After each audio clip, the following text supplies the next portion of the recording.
Hello everyone, I welcome you back to the Gyanam and हम जो अपनी सीरीज कर रहे थे उसको कंटिन्यू करेंगे। आपकी प्रिपरेशन की तरफ एक और स्टेप लेंगे और जो टारगेट हमने लिया है 50 आउट ऑफ 50 उसकी तरफ भी एक कदम और हमारा बढ़ेगा। ठीक है, चलिए आज का लेक्चर स्टार्ट करते हैं। We will continue with your MCQ series. ठीक है, जो टारगेट हमने लिया एसएससी का 50 में से 50 का, आज उसे अचीव करने के लिए एक स्टेप और आगे की तरफ चलते हैं। आज का पहला क्वेश्चन देखते हैं क्लास। जैसे मैंने पहले के पैटर्न फॉलो किए, मैं वही पैटर्न दोबारा फॉलो कर रहा हूँ। ठीक है, मैं इन 15 क्वेश्चंस के अंदर हर तरह के टॉपिक को ढूंढूंगा। ठीक है, चाहे वो ज्योग्राफी से रिलेटेड हो, चाहे वो इंटरनेशनल न्यूज से रिलेटेड हो, नेशनल न्यूज से रिलेटेड हो।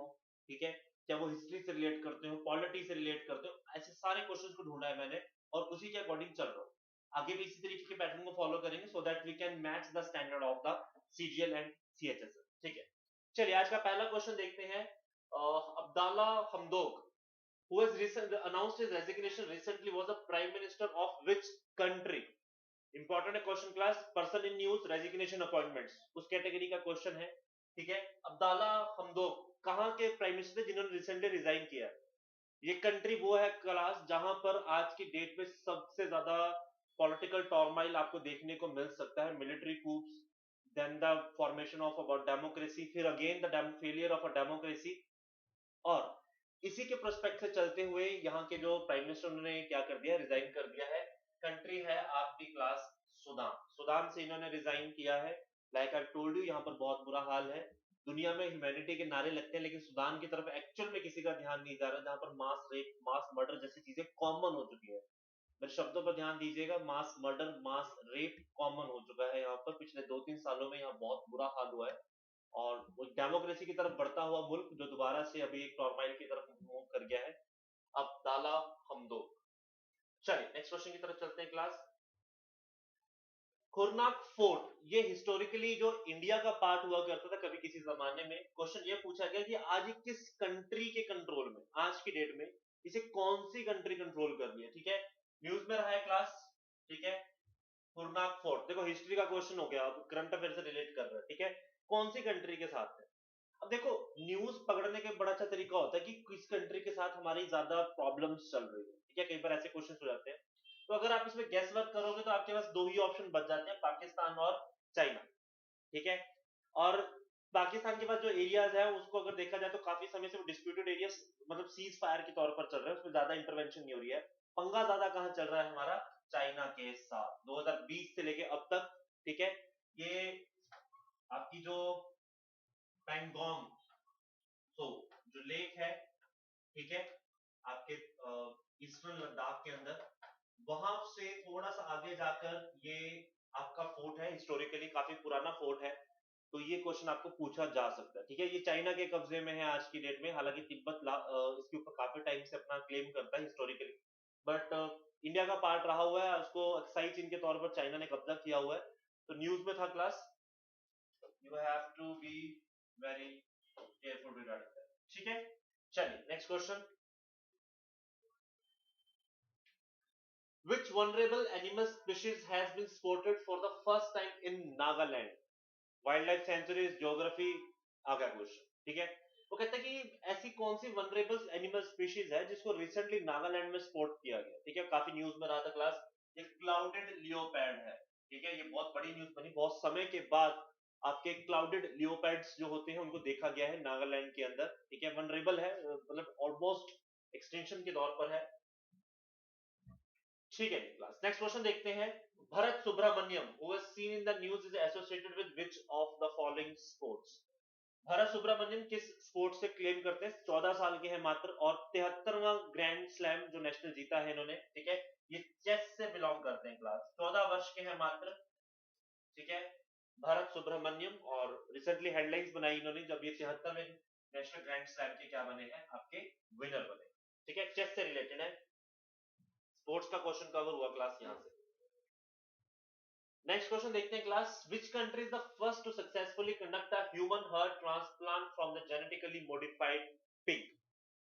बड़ा इंपॉर्टेंट है, और मेडिकल साइंस की टर्म में देखा जाए तो साइंस का क्वेश्चन हो गया, और करंट अफेयर के हिसाब से मेडिकल साइंस का भी क्वेश्चन बनता है। और इंपॉर्टेंट इसलिए क्योंकि मानव इतिहास में पहली बार हुआ है कि जो ट्रांसप्लांट हुआ है हार्ट का, वो एक मॉडिफाइड, जेनेटिकली मॉडिफाइड पिग के थ्रू लिया गया है। ठीक है, और ये सबसे बड़ी मजे की बात है, ये ट्रांसप्लांट 7 घंटे चला है और सक्सेसफुल भी रहा है एंड द पर्सन सर्वाइव्ड। ठीक है, ये हुआ है आपके यूएसए के अंदर क्लास। ठीक है, the name of the person is David Bennett. ठीक है, कोई चांस नहीं था इनके जीने का, तो इनको ऑप्शन के लिए पूछा गया था, तो ये एक तरह से आपके केस स्टडी भी बन गए। ठीक है, he became as a subject for that particular case, और ये हो चुका है। ठीक है, कई बार में क्लास ऐसे क्वेश्चन से रिलेटेड वो हिस्टोरिकल क्वेश्चंस आपको पूछ लेते हैं कि दुनिया में सबसे पहले हार्ट ट्रांसप्लांट सर्जरी किसने की थी, तो remember the name, was south African medical doctor, उनका नाम था क्रिश्चियन बर्नार्ड।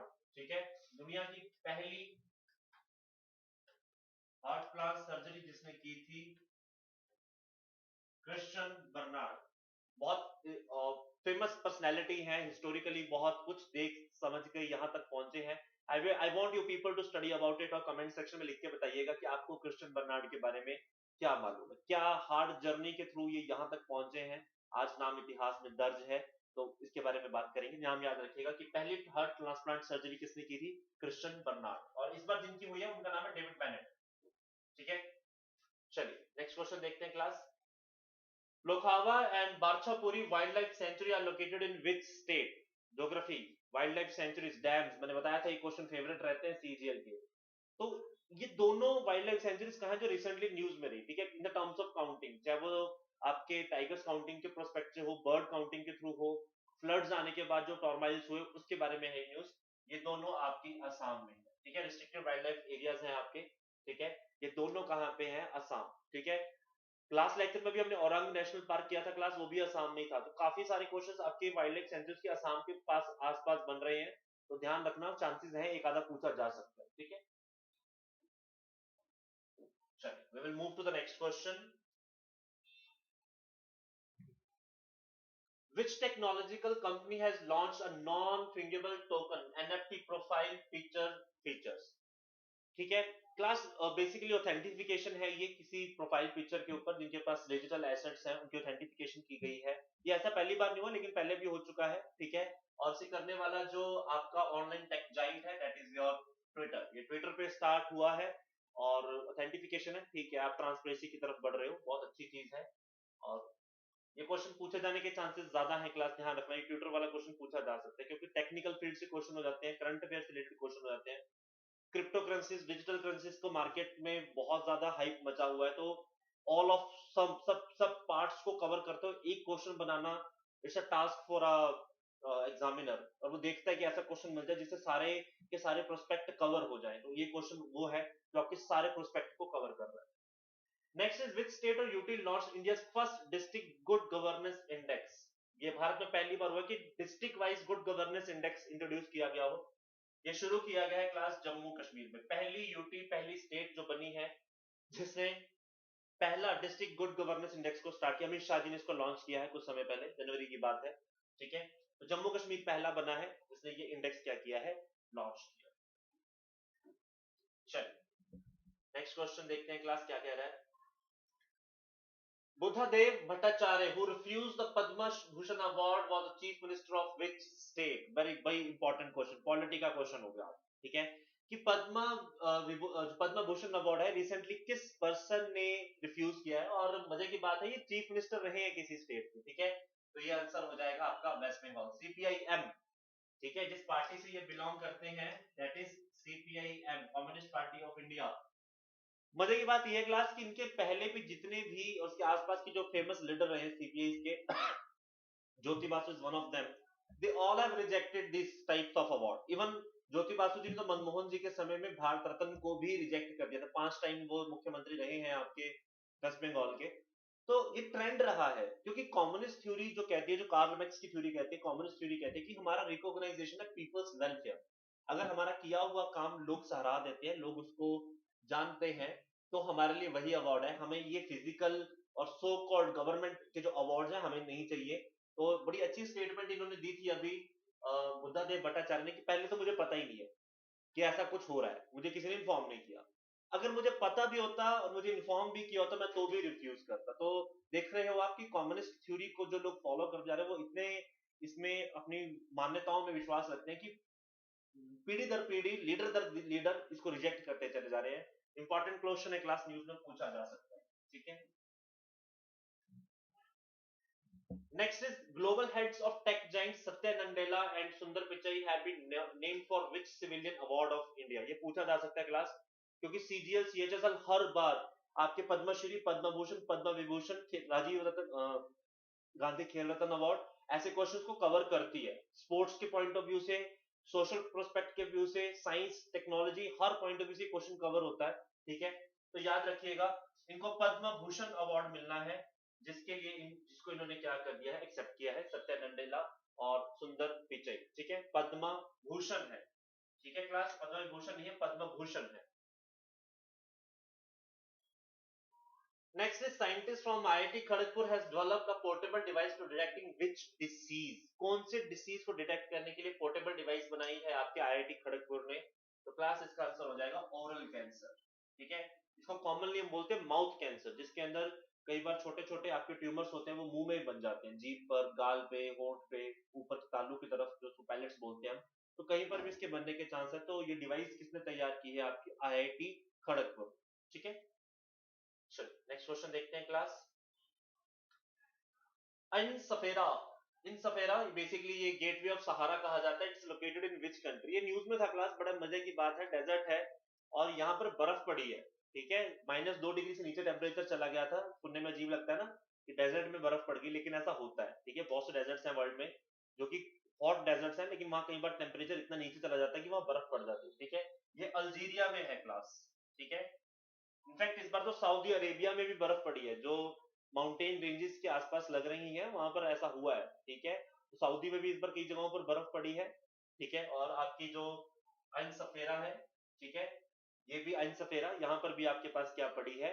बर्फ पड़ी है। ठीक है, इसलिए न्यूज में था क्लास, तभी मैं बता रहा हूँ बहुत समय के बाद ऐसा हुआ है। ठीक है, -2 डिग्री टेम्परेचर चला गया था, सहारा डेजर्ट का पार्ट है, और किस कंट्री में है ये? अल्जीरिया के अंदर। ठीक है, African country, north African country Algeria, very famous for its oil products. ठीक है, ऑयल का बहुत बड़ा प्रोड्यूसर है अल्जीरिया का। चलिए जी, next is geological survey of India, that is GSI has approved to set up India's first geo park in which state? Class, ये जो जियो पार्क होते हैं ना, बेसिकली ये इसलिए बनाए जाते हैं ताकि किसी पुराने समय के अंदर जो जगहें हैं उनको मेंटेन करके रखा जा सके, उनका सर्वाइवल मेंटेन किया जा सके, उन्हें सस्टेन करवाया जा सके, तो संरक्षित एरियाज बना दिए जाते हैं। तो इंडिया का ये पहला जो जियो पार्क बनने गया है, ये क्लास कहां पर बना है? मध्य प्रदेश में। ठीक है, और जिस रिवर पर बना है वो क्लास याद रखना, नर्मदा। ठीक है, एक बड़ी फेमस जगह है बेड़ा घाट। ठीक है, बेड़ा घाट और लाव घाट, उसके आसपास इसको बनाया गया है। इस एरिया को क्या किया गया है? एनक्लोज किया गया है, संरक्षित किया गया है, आइसोलेट किया गया है, so that it can be preserve for the longer duration. ठीक है, और कहते हैं ऐसा कि मध्य प्रदेश के जिस हिस्से को इन्होंने जियोलॉजिकल पार्क में कन्वर्ट किया है, यहाँ पर डायनासोर के अवशेष मिले हैं पुराने। तो 3-4 न्यूज है क्लास, इसमें ध्यान रखना कि कौन सा कोरिलेशन लगा के क्वेश्चन पूछा जा सकता है। अगर मेरे पर्सपेक्ट से पूछोगे तो ये क्वेश्चन इसी फॉर्म में एज इट इज बनना चाहिए, क्योंकि सीजीएल और सीएचएसएल क्वेश्चन को ज्यादा टर्म नहीं करते, ज्यादा मोल्ड करने में विश्वास नहीं रखते हैं। 70 to 90% question basically straight forward रहते हैं, और ये क्वेश्चन अपने आप में स्ट्रेट फॉरवर्डली इंपॉर्टेंट है। ठीक है, बट 2-4 चीजें मैंने आपको बता दी कि डायनासोर के अवशेष मिले हुए हैं यहाँ से, और जिस एरिया के आसपास इसको किया गया है दैट इज बेड़ाघाट, और जिस नदी के किनारे किया गया है दैट इज नर्मदा। ठीक है, वेस्ट फ्लोइंग रिवर है क्लास, ध्यान रखना इंडिया की 2 ही रिवर्स हैं जो कि आपकी वेस्ट फ्लोइंग बन जाती हैं। ठीक है, that is your Narmada and Tapti, बाकी सारी की सारी आपकी ईस्ट फ्लोइंग है, चाहे वो गोदावरी हो, कृष्णा हो, महानदी हो, कावेरी हो। ठीक है, ये सारी की सारी आपकी ईस्ट फ्लोइंग है, 2 ही रिवर इंडिया में वेस्ट फ्लोइंग है। और मतलब ज्योग्राफी के पॉइंट ऑफ व्यू से बता रहा हूँ, कॉन्ट्रेरी है। रीजन ये है कि भारत का जो नीचे का हिस्सा है वो कुछ ऐसा दिखता है, वेस्टर्न घाट हाइट पर है, ईस्टर्न घाट डाउन है, इसलिए सारी नदियां ईस्ट की तरफ जाती है। लेकिन ऊपर का हिस्से में थोड़ा सा गैप है, फ्रॉम द गुजरात और महाराष्ट्र कहाँ जहाँ बॉर्डर लगते हैं, वहीं से 2 नदियां बहकर निकल जाती है, नर्मदा एंड ताप्ती। तो याद रखना है, क्या पता उससे रिलेटेड क्वेश्चन भी पूछा जा सके। नेक्स्ट है आपका RAMP programme which is announced in the union budget aims to improve productivity of which sector? Budget related question है क्लास में, नेक्स्ट सेशन जो लूंगा उसमें तकरीबन क्वेश्चन बजट के ही होंगे। मेरी कोशिश होगी मैं 10-12 ऐसे क्वेश्चन लेकर आऊं जो बजट ओरिएंटेड हो, जो पेपर के तकरीबन हर पॉइंट, हर प्रोस्पेक्ट को कवर करे इंपॉर्टेंटली। तो पहला क्वेश्चन मैं यहीं से कवर कर रहा हूँ, रैम्प प्रोग्राम यूनियन बजट में पेश किया गया, ये किस सेक्टर के लिए है क्लास? ये सेक्टर है आपका एमएसएमई। इसके फुल फॉर्म देखोगे तो आइडिया हो जाएगा। ये 600 करोड़ का एक बजट है, raising and accelerating MSME performance. देखो, रैम्प के अंदर जो एम है ना वो basically MSME micro small and medium enterprises को ही डोनेट कर रहा है। आर ए और पी की फुल फॉर्म देख लो, rising and accelerating MSME performance. Class मैंने पहले भी एक बार बात की थी कि एमएसएमई बहुत इंपॉर्टेंट हो जाता है from the prospect of developing countries. India developing countries से एक स्टेप आगे गया, डेवलप नहीं हुआ है, डेवलपिंग और डेवलप के बीच में है, ठीक है, अंडर डेवलप्ड कह सकते हो काइंड ऑफ आप लोग, ठीक है। इस प्रोस्पेक्ट में जो जो सबसे वाइटल रोल प्ले करती है वो आपकी एमएसएमई होती है क्लास। अगर आप अपनी एमएसएमई को बैक करते रहोगे तो ये आगे चलकर बहुत ग्रोथ करती हैं। इसीलिए बार बार आप न्यूज में देखोगे, बजट में देखोगे कि एमएसएमई को बार बार क्या किया जा रहा है और प्रमोट किया। तो देखो यहाँ पे लिखा भी क्या गया है, रेजिंग एंड एक्सेलरेटिंग, रेज करना और उसको एक्सेलरेट भी करना है, ठीक है, एमएसएमई परफॉर्मेंस, ठीक है। इंपॉर्टेंट है क्लास, ध्यान रखना। रैंक फुल फॉर्म भी पूछी जा सकती है या सीधा जो मैंने क्वेश्चन दिया है वो भी पूछा जा सकता है। लास्ट क्वेश्चन की तरफ बढ़ते हैं। What is the objective of कवच technology announce for Indian railway? ये इंपॉर्टेंट है क्लास, पूछा जा सकता है क्योंकि जिस टाइम मैं ये वीडियो बना रहा हूँ उस टाइम पर इसका पहला ट्रायल रन हो चुका है और वो कामयाब रहा है। तेलंगाना के अंदर इसको ट्रायल रन किया गया है। ये बेसिकली एंटी कोलिजन है, ठीक है। दो ट्रेन अगर दूसरे की तरफ जा रही है तो ये कवच टेक्नोलॉजी कुछ इस तरीके से चलेगी, 380 मीटर पहले ही ट्रेन को रोक लेगी, पहले ही बता देगी आपको, ठीक है। फर्दर कवच के अंदर और भी बहुत सारे प्रोस्पेक्ट है, जैसे कि ट्रेन अगर किसी फाटक से क्रॉस करने वाली है तो वो पहले ही सिग्नल्स देने शुरू कर देगी, साउंड हॉर्न जिसको हम बोलते हैं एक तरह से, ठीक है। एंटी ब्रेकिंग सिस्टम पर चलने वाली भी है ये इसके अंदर, ठीक है। तो बहुत अच्छी टेक्नोलॉजी है। एक्सीडेंट्स को कम से कम करने जाने की बात है, सिग्नल जंप कर जाएगी तो भी ये क्या करेगी, हॉर्न लेगी, ठीक है। तो इस तरीके के क्वेश्चंस हैं और जो कवच के अंदर कवर किए गए हैं। So class, this is all we have done for the today, and you can join us on Instagram, Telegram and YouTube for more updates. Stay connected till then, अच्छे से पढ़ते रहिए। अगर कोई डाउट हो तो आप कमेंट सेक्शन में लिख सकते हैं। You can like and subscribe our channel as well. Till then, take care of yourself. God bless you. Bye bye.